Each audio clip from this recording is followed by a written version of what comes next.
Good reminder, this meeting is being recorded. Sorry, I should have mentioned that right away. Following the gutter, we will have the amenity zone planning strip. That's where you'll see a lot of trees along the streets. And then next to that will be pedestrian facilities. Those would be sidewalks. You will see on the street map something called a shared use path. Those paths are wider and they accommodate bicycles and pedestrians.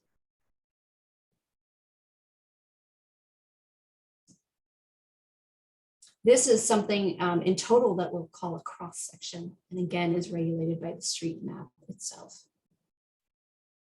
And so what is this? The streets map is the map division for the multimodal street network that accommodates cars, pedestrians, bicyclists, scooters. We have a lot of scooters in Charlotte. They're part of this too. It's based on council adopted policies that have been developed and refined over the last several years. And it shows the recommended cross section for all of the arterial streets, which will support the UDO and help ensure that we're providing multimodal access and streets as we continue to grow and develop. I just want you guys to know that this is a draft streets map. And so this is again for comment. The streets in the blue line area were already mapped and adopted in 2019. And so all of the other colored lines reference what's part of the draft map now. And so when you go onto the interactive map, what is it going to look like? So you can go online and review and provide comments on the streets map along with the policy map through November 14th. So when you click on one of the streets, one of the colors over here, you'll get this box that pops up. This box will tell you, again, the street name, different type of cross section, to and from, different notes. Under centerline notes, you'll see that's bigger here, what the planning strip or amenity zone area looks like, sidewalk or shared use path, and then there'll be a cross section image at the bottom. You can click on that cross section image and it will pop up bigger so you can see it. Again, you can also view the informational overview video for more information.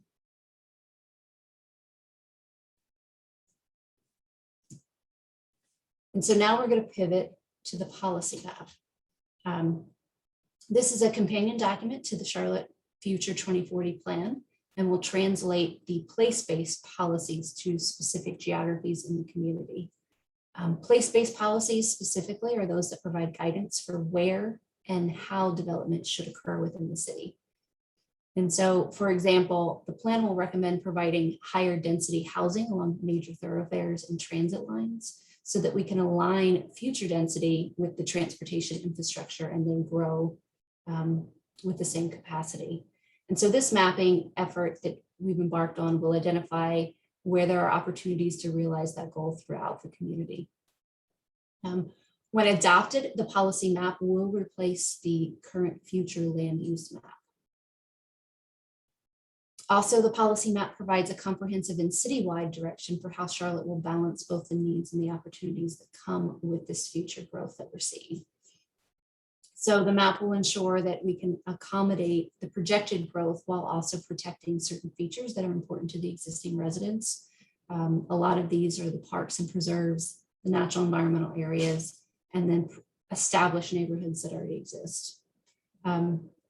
We're also going to try and align the future growth with the infrastructure capacity. So again, we grow in a smart way and we maximize our resource. Also, the policy map's citywide direction means that we can ensure historically underserved areas are guaranteed better access in the future and that Charlotte becomes a more equitable city. And that's part of our framework in our plan.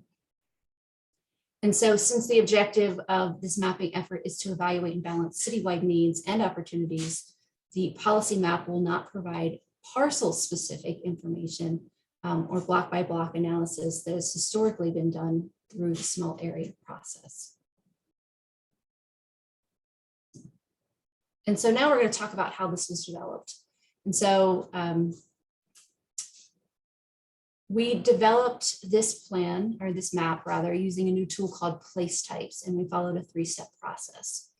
And so place types essentially will replace land uses, if you guys are used to understanding the future land uses that we've used before. But place types are more complete and holistic than the future land use, because it's not just based on uses. And the place types, like land uses, will organize the patterns of development. But as opposed to land uses that only guided, again, the use, residential, commercial, institutional, place types will provide guidance on the mix and proportions of the land uses within that place type, the building form and design within the place type. It will include this mobility piece, and also includes open space. And so it's a lot more holistic. They were vetted by the community during the development of the comprehensive plan, and stakeholders did provide input on the types of places that are right for Charlotte. And so that's where we've come up with our comprehensive list of place types. The policy map process is now going to apply the place types vetted from the plan process to these specific geographies. The first step was to translate existing development. So that's what you see on the ground right now. We've translated that into a place type. That's the existing development place types.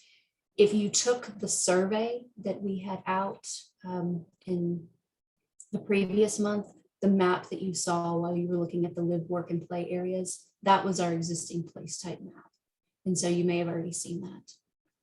The second step was to translate the city's adopted area plans into the place types. And so those shows the policies that would be in place if the Charlotte did not adopt a new comprehensive plan. This third step is the future 2040 policy map. And that includes building upon the previous adopted policies map and revising it to reflect the Charlotte Future 2040 comprehensive plan.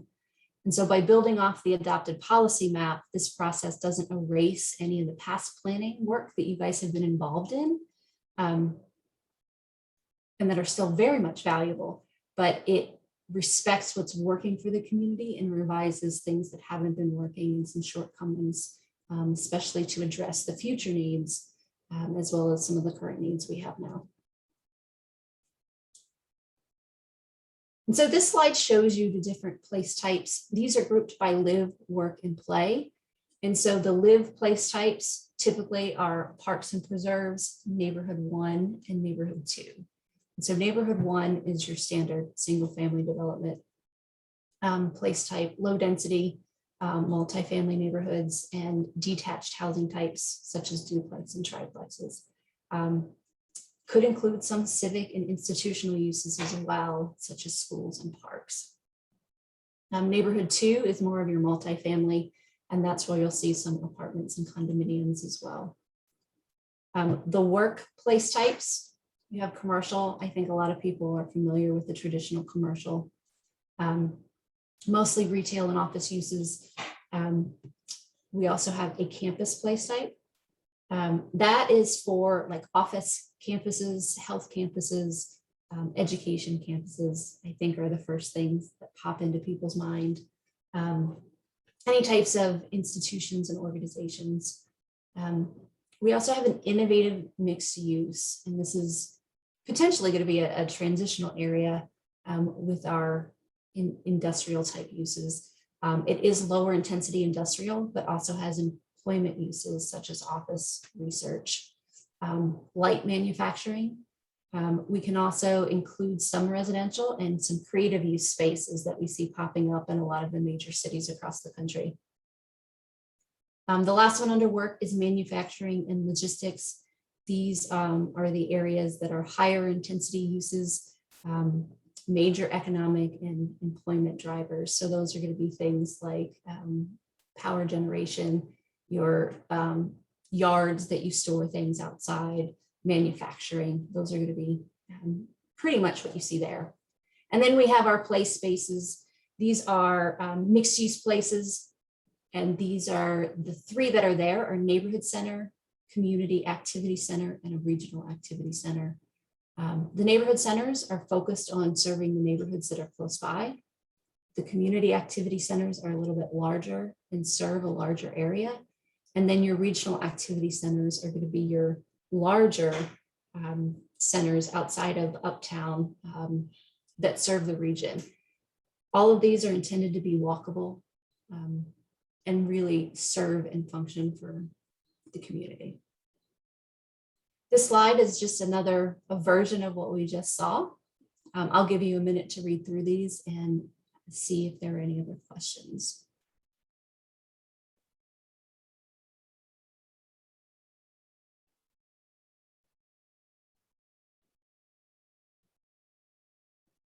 All right.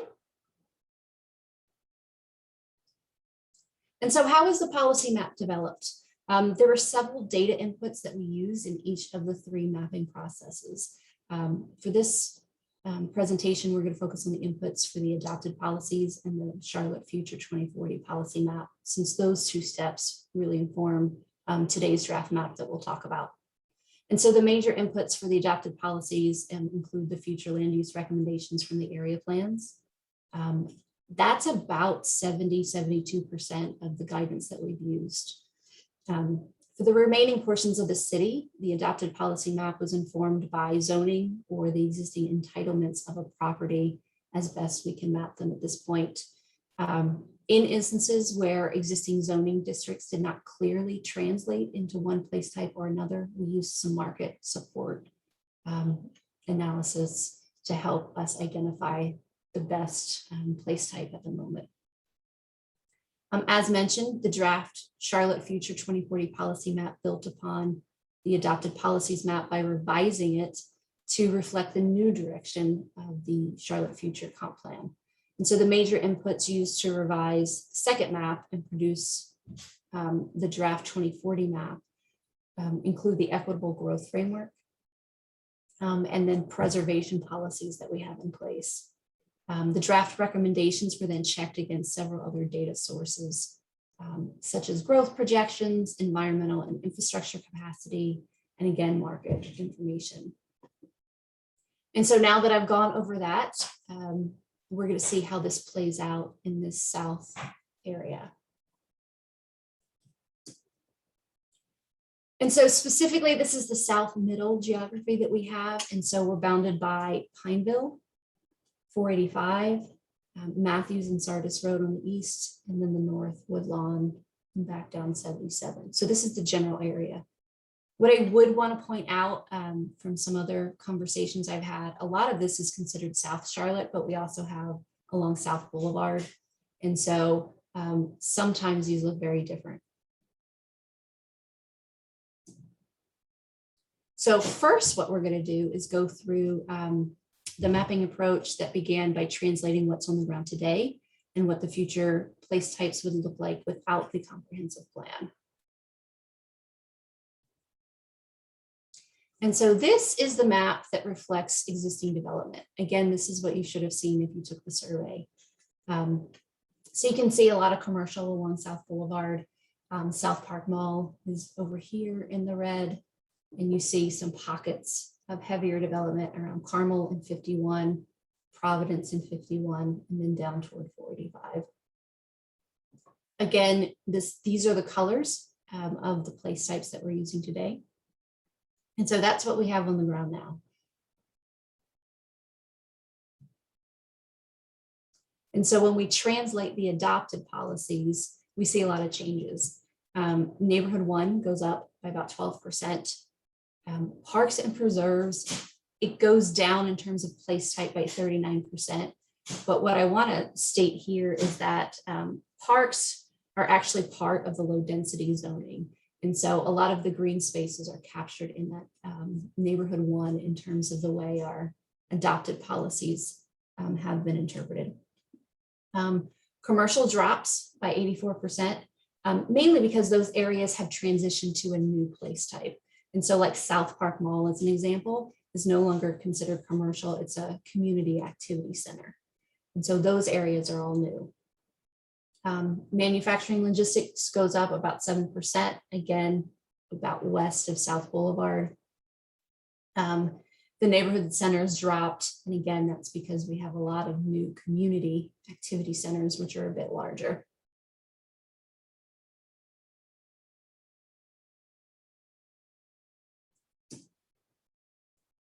And so let's talk about the preservation policies we have in place.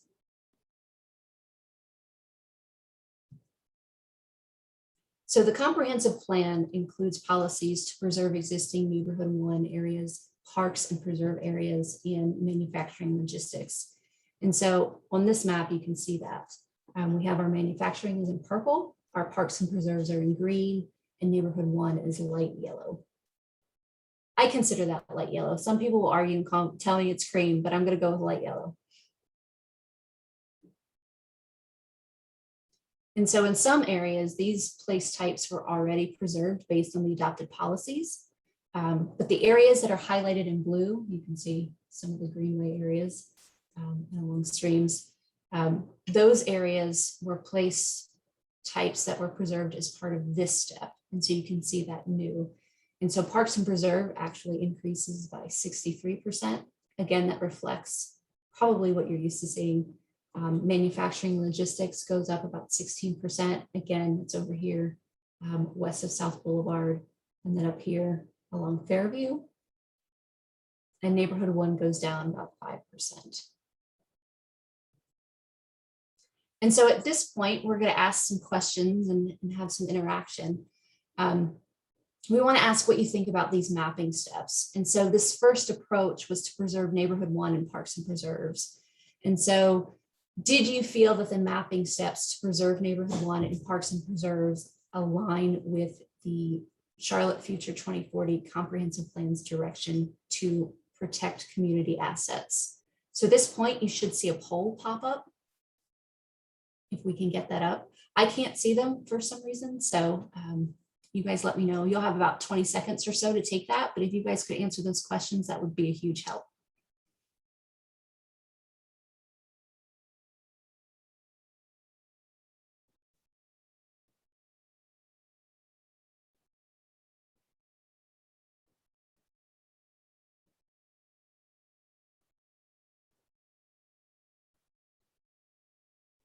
All right. Looks like we have a couple people that responded. If you haven't, I'll give you a couple more seconds. But it looks like we have a 50-50 split between agree and neutral. And so at this point, I'll open it up. Do you guys have any comments that you would like to share on how you voted? Or you can type it in the chat if you prefer.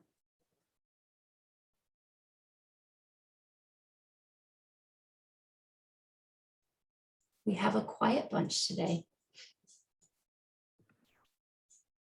Okay, we have Cheryl saying that the new map didn't seem to indicate an increase in parks. We will definitely capture that.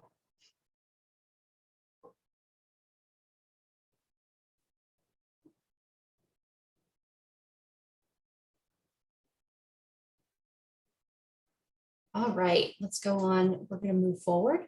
And so the next thing we're going to talk about is the equitable growth framework and access to different things. The first we're going to focus on is access to housing opportunity. And so the comprehensive plan calls for creating a more equitable future for all Charlotteans, which means we need to ensure future growth and development benefits everybody. And so in order to measure who does and does not currently benefit from the past development we've seen, the plan included an equitable growth framework to assess areas that have low access to housing, low access to jobs, low access to goods and services, and then potential environmental justice issues. And so what you're looking at now, you'll see some hatched areas. Any area outside of the black diagonal hatches are areas that are considered to be lacking in housing diversity, meaning you can't easily find a variety of different housing choices. And so the metrics we used are down here, they're bullet pointed. Specifically the place-based, because remember we're looking at the place-based stuff, this housing unit diversity is the one that is most reflected in this map. The other items we can address through other opportunities, such as programming, design solutions, infrastructure projects, and things like that.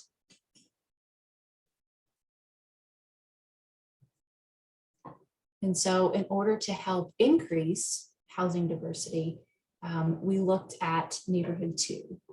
And so you'll see neighborhood 2 is now popping up in areas. Again, these areas that were earmarked for neighborhood 2 were earmarked because they have access to the appropriate infrastructure as well. So we really tried to align those areas with infrastructure so we grow together. And so this is what the map looks like without the hatch. It's a little bit easier to see the different place types. But here's the first 4 place types. So again, we've added neighborhood 2. We're going to be building the place types onto this map as we go. So we started with neighborhood 1, manufacturing, logistics, and parks and preserves. And now we've added neighborhood 2 on here as well.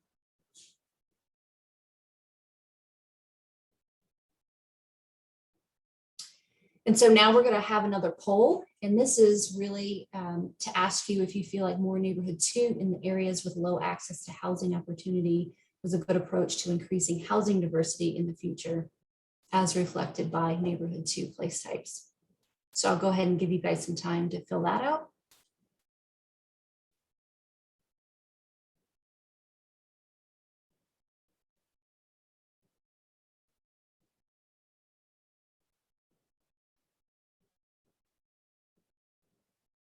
Okay, we have one participant that said that they disagree.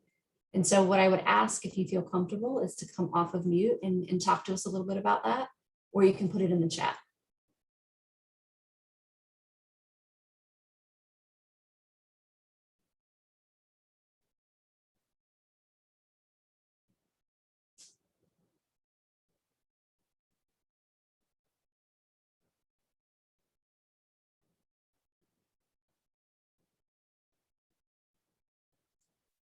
Okay, it looks like in the chat we have Cheryl saying it seems like the map doesn't reflect the project in development or projected development maybe on Providence Road north of Ray Road. So 278 units.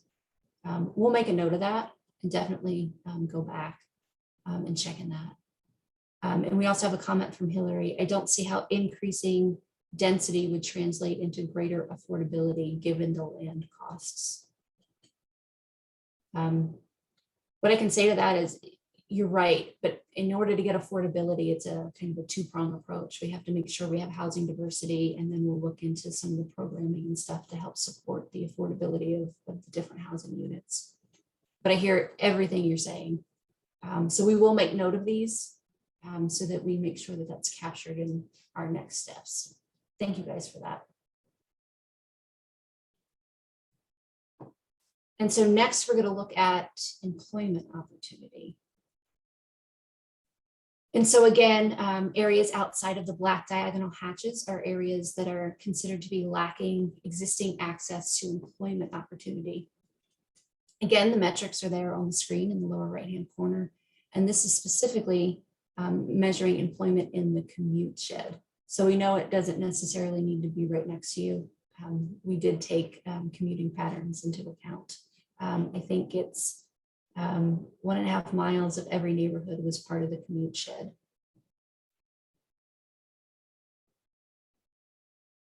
So we see those areas outside of the hatch.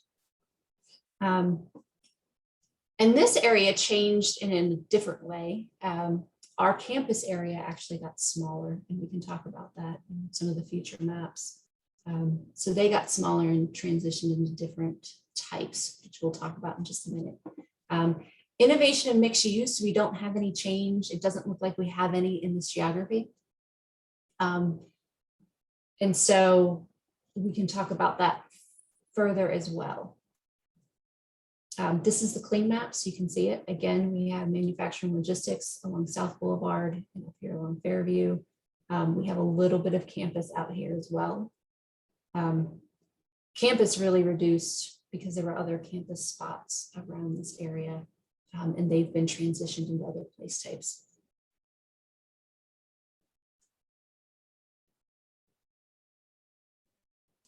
Robin, could you describe, Cheryl has asked in the chat, what you mean by employment opportunity? Could you give that definition one more time? Sure. So employment opportunities are those areas where you can find different types of employment. And so these are places you're going to go to work. These are going to be places that are like office and different things like that.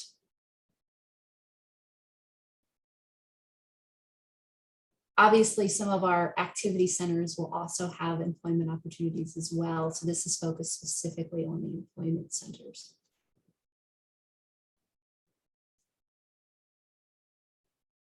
And so I think another message came in. Ren, can you help me with that? Yeah, so Cheryl said the area south of, is it Ree or Ray Street? I'm sorry, I'm not from Charlotte. Ray Street, near Highway 51 are ultra affluent homes who wouldn't be concerned with that.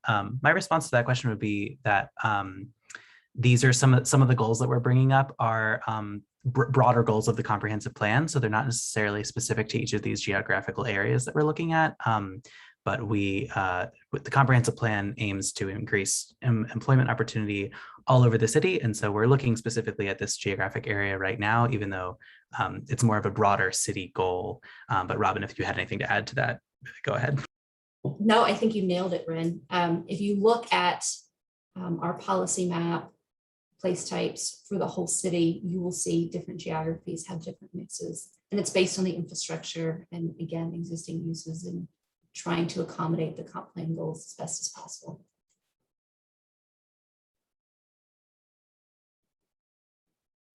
All right. Can I ask you a question? This is Cheryl.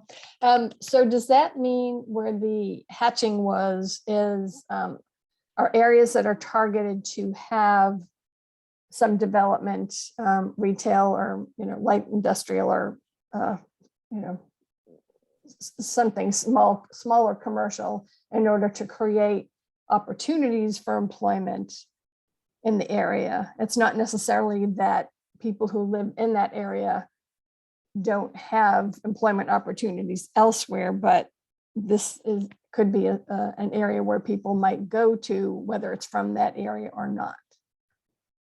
Yes. And so what I will say to that, outside of the hatch is where it's lower access. And so the hatched areas are somewhat okay. It's the outside areas that without the hatch, where we're saying that there's some low access. And you're absolutely right. It's not that people don't have access to jobs in other areas. We're talking about that specific commute shed around the neighborhoods. Thank you.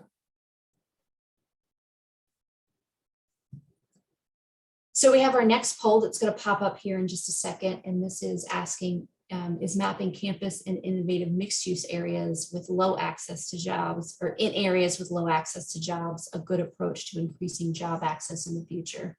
Again, to Ren's point, this is more of a citywide policy and it doesn't show up as much in this geography as some others, but we still want to hear what your thoughts are.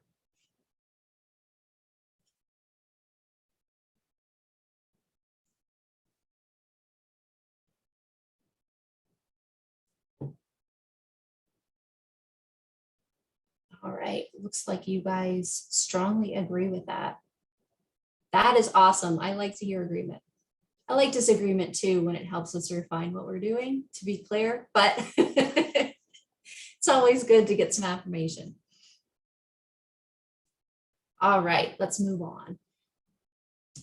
So the next thing we're going to talk about is the equitable growth framework in terms of access to essential amenities, goods, and services. And this is where you'll see some of those changes we didn't see in terms of employment. We're going to look at areas that have access to, again, these amenity areas, essential goods, services. And so the bullet points, again, are the metrics that were used. And so we specifically looked at fresh food, healthcare, and pharmacies and financial services in this map. And so you can see there's smaller pockets in this geography than maybe some of the other ones that we've looked at. And so with that, you can see some of the changes, and this is where you're going to see a lot of the activity centers. So again, commercial goes down, and some of the initial community activity centers drop in 20%. But we have new neighborhood centers. Those are those smaller centers that are focused on neighborhood services. And then regional activity center. And so we have 427 new acres of the regional activity center. Again, you'll see that that's around the South Park Mall area. It's kind of hard to see the blue outline underneath the hatch, but it's there. And that's the new areas with this planning effort. And so again, a clean version of the map, and let's look at all of the place types. So parks and preserves go up about 63%. Neighborhood 1 goes down, campus and commercial drop, as well as the community activity center. Manufacturing goes up a little bit. And then we have these new neighborhood centers and regional activity centers. And so fourth poll is, do you feel that mapping activity centers in the area of low access to goods and services is a good approach to increasing access to these in the future? I'll give you some time to answer that.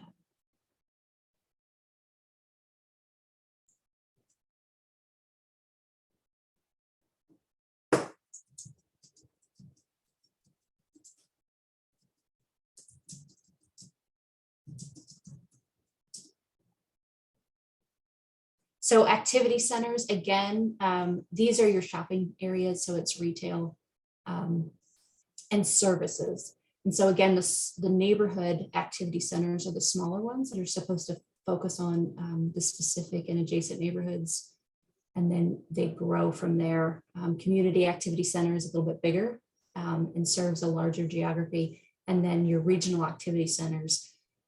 I think this is a good geography to talk about that because South Park Mall really provides that kind of regional activity center where a lot of people come from farther away to get to South Park Mall.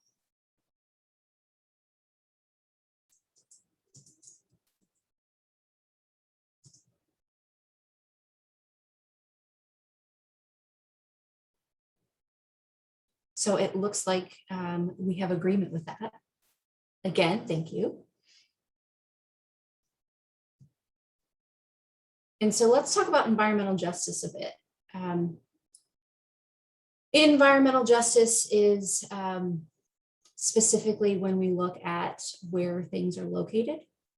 And does it provide justice to everybody in the area? And so with this, let me hop down. The areas outside of the black diagonal hatches are areas that are potentially impacted by environmental justice issues. And so again, we have the same thing, the bullet points on the page of what we're looking at specifically for this map: proximity to heavy industrial uses, which you see a lot around South Boulevard, proximity to major transportation infrastructure, and then floodplains. And so specifically when we're talking about environmental justice and those metrics, you're thinking of the big truck traffic and impacts from that. Floodplains, it's really more about flooding than the floodplains themselves. And so you can see some areas along 485 and along South Boulevard, those are the areas focused for environmental justice. And so with this, environmental justice is a little bit trickier because it's not specifically place-based, it's based on what is in the area already. So there's a lot of existing uses we have to take into account. So it's a little bit harder to map than some of the others. But we did want to ask, so how important is it to you guys for us to keep exploring additional tools to further mitigate environmental justice impacts during the community area planning process? And you guys are on the ball because you answered it before I even finished reading the question. Love this energy. So you guys 100% important. I like that.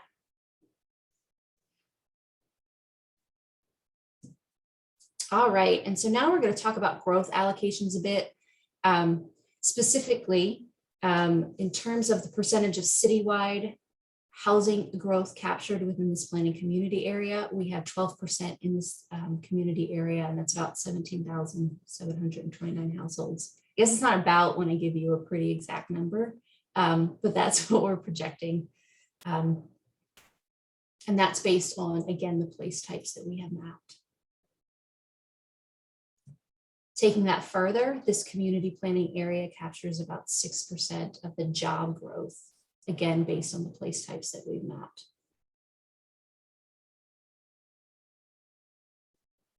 And so now we're going to talk and ask you guys to give us a little bit more feedback.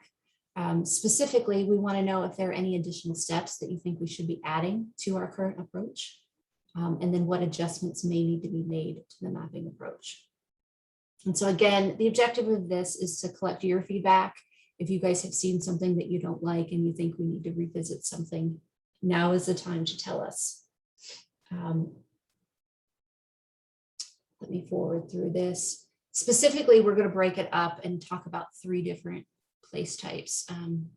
This is based off of internal feedback as well. And so manufacturing logistics, some of what we heard from economic development folks and others that are focused on that in the region are that some of the existing manufacturing logistics sites, especially those closer to uptown, could be better suited for other purposes. This could be, again, some of those new creative spaces.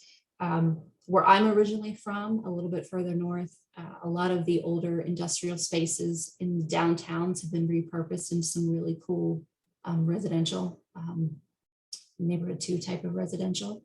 And so we want to ask, is it more important to preserve existing manufacturing logistics sites or to consider where we should repurpose these to better serve community needs?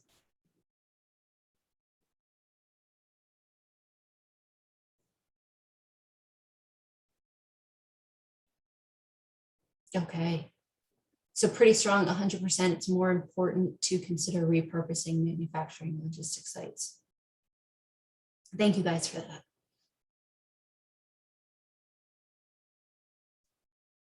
The next question we're going to ask is about neighborhood 2. Again, there are a lot of large lot, single family lots located on some of our major transportation corridors. And these sites could eventually evolve into neighborhood 2. Again, we want the neighborhood 2 place type to be on the transportation routes that can accommodate that growth a little bit more than others. And so is it more important to preserve existing single family lots or to provide more housing options along the major corridors?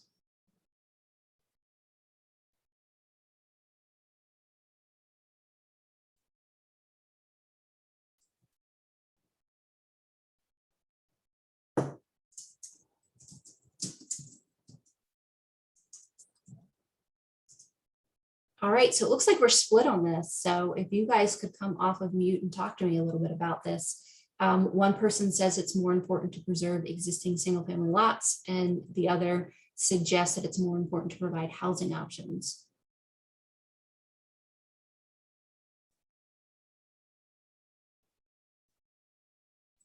And you guys can share in the chat if you don't feel like coming off of mute, but if we could tease that out a little bit, I think that would be helpful for us as we continue to look at this.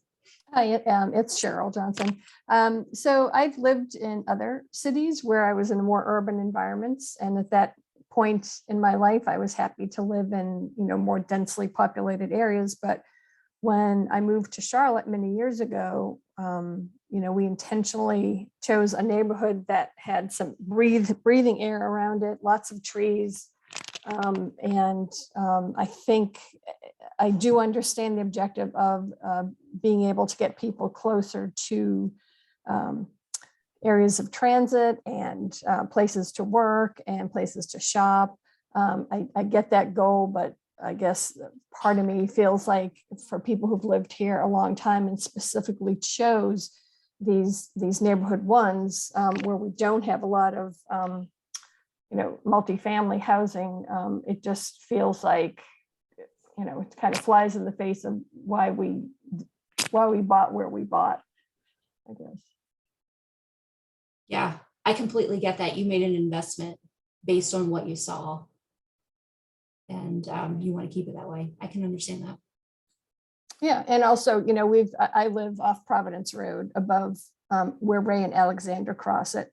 And Okay. we have had a lot of proposed and in process developments as we speak.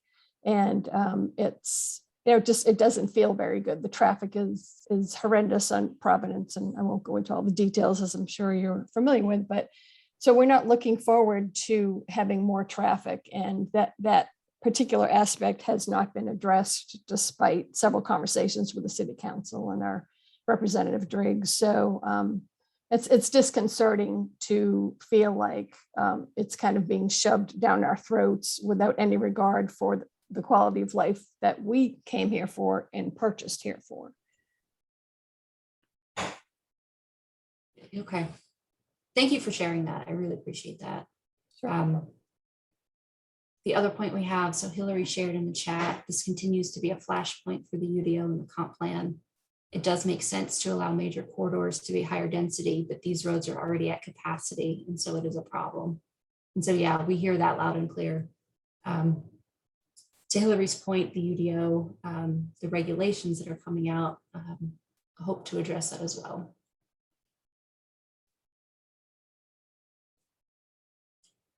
So we have one more that we want to ask you about, and that is specifically the commercial development. And so a lot of the traditional commercial development doesn't align with comprehensive plans vision for the walkable and integrative communities. And so question to you guys, how important is it that the commercial places in the planning area evolve into neighborhood activity centers?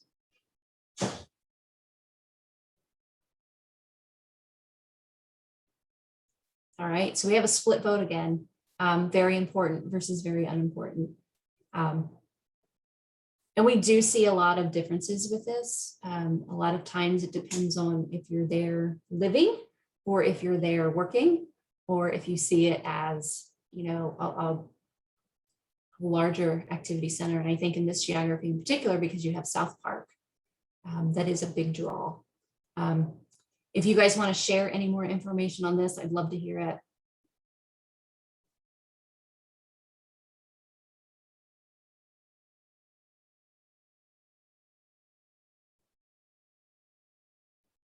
All right, well, in the interest of time, because I'm supposed to keep you only an hour, I have 8 minutes left to finish. So we will keep moving on.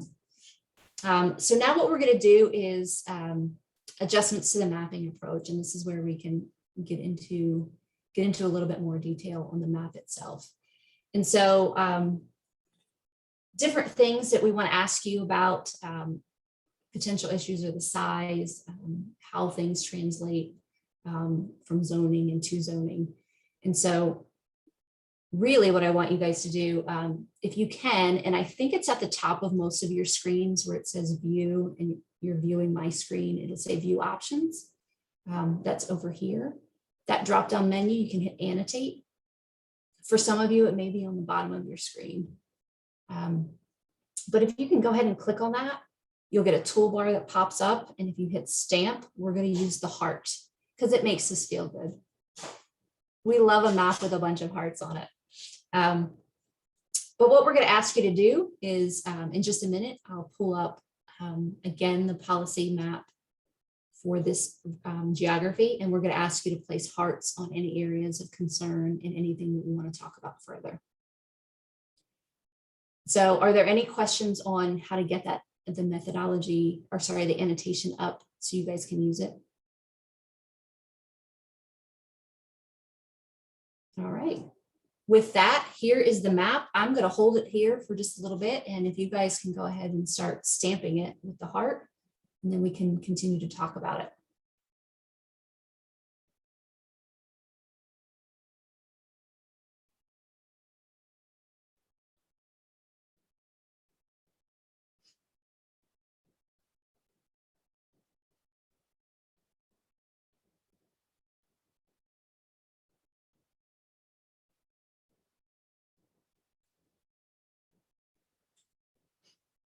I'm smiling. Hillary, I can see all of your hearts around South Park. It makes me happy. And we see some others along Providence Road. I'll give you guys a couple more seconds if you want to highlight any other areas, and then we can jump in and talk about these.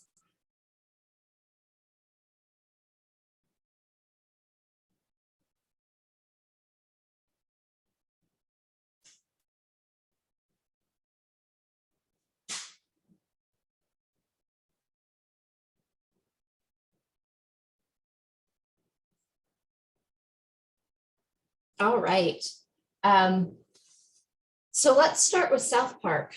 I want to talk about that. Hillary, I know quite a few of these are yours. I don't know if they're all yours, but share with us what you're thinking and what your thoughts are. Well, a couple things. One thing that we want to do is we need to find a way to buffer the single family neighborhoods that abut the commercial district. And that's where all the fights and friction and the rezoning kind of controversies are. And we are beginning to get a lot of townhome condo sort of more multi-family around the edges of downtown, around South Park. And so we need to somehow sort of both reflect what's already going on, but also think a little bit proactively about where we might be able to carve some areas, because while they might be single family now, they probably are headed towards higher density, and that would maybe give us a buffer. So I think all around the South Park core, we need to really look at, you know, sort of, it's like almost like a green belt, if you would, but it would be sort of that multifamily, a little bit higher density. Okay, kind of like a transition ring. Yeah, and we don't really have it now. And that's because that's the reason we have so much friction. We have single family just butting right up against high density development. And when we do start getting these multifamily, they're, you know, again, they kind of just are haphazard. So I think going all the way down to Park Road and Fairview, and then going all the way up along Sharon Road on both sides, you know, heading past Sharon Towers, you know, we need to really look at that. Okay, and down Fairview toward Phillips Place and all that as well. Yep. Yeah. Okay. I mean, right now, nobody has, I mean, we have an idea of what the boundary of the South Park commercial area it is, but I think we're underestimating where growth is going to go over the next 20 years. And it's better to let people know. And if, you know, that's not where you want to buy a house, then now's the time to move. Understood. Thank you for that. Really Yep. appreciate those comments. The next kind of group, Cheryl, I think these are mostly yours. It looks like Providence Road from 51 up to Yep. Fairview in different spots. Yep. You know, that my comments about Providence Road, I've kind of already shared already, heavy traffic, et cetera. I mean, I commuted uptown for years for my work, and it was a nightmare. And, you know, when the pandemic came, it was like a relief when I had to go into the office because I could shoot up Providence Road.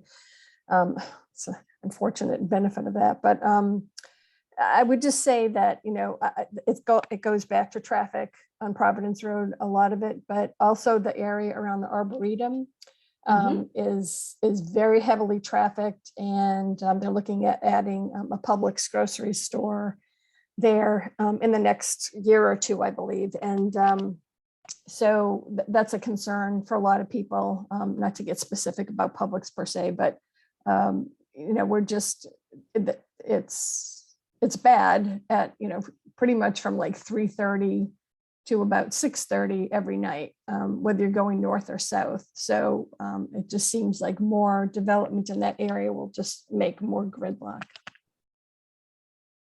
Absolutely. When I first moved to Charlotte 10 years ago, that's where I moved to, that intersection, the apartments there. And so I completely understand what you're saying. It's only gotten more intense. Yeah. Okay. Are there any other areas that you guys want to discuss while we have a couple more minutes? Okay. The one last thing that I would like to drop in the chat, if we could, is the link directly to the comment map. And so it is an interactive map that you can go to, and you can click on policy map comments, which are focused on the place types. And then they also have comments that you can make on the streets map itself as well. So then you can go look at those cross sections and put those comments in for the streets map. And so someone will put that link for you guys in the chat. And our next step, I do have to laugh because my screen just keeps the hearts, but I'm okay with that because it makes me smile. We are having other community conversations until November 10th. And so we have split up these geographies, and we're having 2 meetings per geography. And there are some makeup sessions that are scheduled throughout phase 2. If someone you know couldn't make it today, they can hop on and register for one of the makeup sessions. We will also try to do in-person office hours. As you guys know, the reality of our world is that everything is now contingent on COVID-19. The online comment application is open until November 14th. And so please definitely go in there. A lot of your comments relate, and so we will capture them from this meeting, but you can also put the comments on the maps themselves as well. And then all that community feedback we're getting is going to help us identify citywide revisions to this mapping approach. The second draft of which we're expecting in early 2022. And so that is what I have for you. If there are any other questions or concerns, or if there's anything else you want to share, please just let me know.